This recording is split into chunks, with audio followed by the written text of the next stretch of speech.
Music by Ajit Sinha. रास्ता खाली सोच जाला खान के चढ़े तो ताला दादा रे दादा पक्का कही रे रास्ता खाली सोच जाला खान के चढ़े तो ताला माई रे माई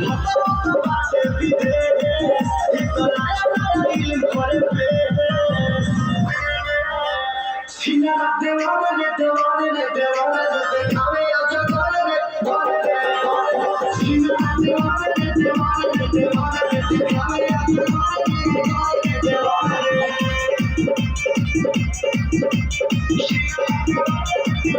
Please Sangeet Recording Studio, Delhi.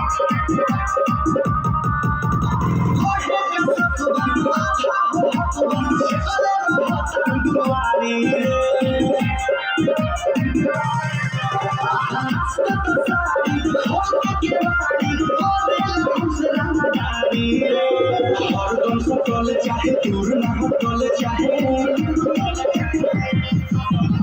और तुम सब टोले चाहे दूर ना हो टोले चाहे अरे दिल दे के जो हरावे लगे नमरी के नमरी सीना देवाने रे देवाने रे देवाने रे देखावे आजा करे रे सीना देवाने रे देवाने रे देवाने रे देखावे आजा करे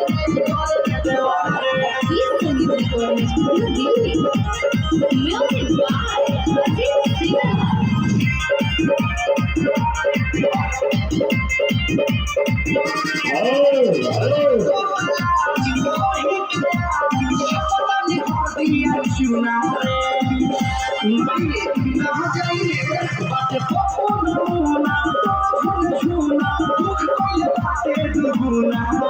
देसी रोटी घरे आजा जल्दी अभी समझा कीजिए जैसे देसी रोटी घरे आजा जल्दी अभी निर्मल जो किस रखे रे दिल दिला उसको दिन थे